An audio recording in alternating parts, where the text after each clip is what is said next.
ಇವತ್ತು ಮರಾಠಿ ಕೃಷಿ ಮುಂದೆ ಅನಿರ್ದಿಷ್ಟಾವಧಿ ಧರಣಿ 5 ದಿನ ನಾವು ಪೂರ್ಣ ಮಾಡಕತ್ತೀವಿ.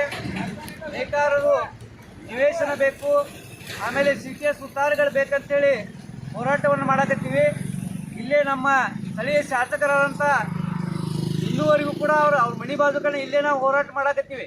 ಇವತ್ತು 5 ದಿನ ಮುಗಿಯಾಕಂತ ಇನ್ನೂ ತನಕ ಅವ್ರು ಬಂದು ಇಲ್ಲಿ ಭೇಟಿ ಕೊಡುವಂಥ ಸೌಜನ್ಯ ಸಹಿತ ತೋರ್ಸಾಗ್ತಾ ಇಲ್ಲ. ಕ್ಷೇತ್ರದ ಶಾಸಕರಾಗಿ ಹಿಂಗೆ ಮುಂದುವರಿತಂದ್ರೆ ಅವ್ರ ಮನೆ ಮುಂದನ ಮಗ್ಗ ಹೂಡಿ ಹೋರಾಟ ಮಾಡುವಂಥ ವ್ಯವಸ್ಥೆ ಮಾಡಬೇಕಾಗತ್ತಿ. ಶಾಸಕರಿಗೆ ಈ ಮಾಧ್ಯಮದ ಮೂಲಕ ಎಚ್ಚರಿಕೆ ಕೊಡ್ತೀವಿ. ಹಂಗಣ ಜವಳಿ ಸಚಿವರು ಕೂಡ ಇನ್ನೂ ತನಕ ಯಾವುದೇ ಸಂದೇಶ ಕಳಿಸಿಲ್ಲ, ಆಮೇಲೆ ಭೇಟಿ ಆಗೋಕ್ಕೂ ಬಂದಿಲ್ಲ. ಆದ ಕಾರಣ ಜವಳಿ ಸಚಿವರು ಕೂಡ ಎಚ್ಚರಿಕೆ ಕೊಡ್ತೀವಿ. ಮುಂದಿನ ನಿರ್ಮಾಣಗಳಲ್ಲಿ ನಮ್ಮ ಮನೆ ಮುಂದೂ ಸಹಿತ ಮಗ್ಗ ಹೂಡುವಂಥ ಪರಿಸ್ಥಿತಿ ನಿರ್ಮಾಣ ಆಗಬಾರ್ದು. ಅದಕ್ಕಾಗಿ ಆದಷ್ಟು ಬೇಗನೆ ಬಂದು ಈ ನೇಕಾರರ ಸಮಸ್ಯೆಗಳನ್ನು ಇತ್ಯರ್ಥ ಮಾಡಬೇಕು ಅಂತೇಳಿ ನಾವೆಲ್ಲ ನೇಕಾರರು ಈ ವೇದಿಕೆ ಮೂಲಕ ಒತ್ತಾಯವನ್ನು ಮಾಡ್ತೀವಿ.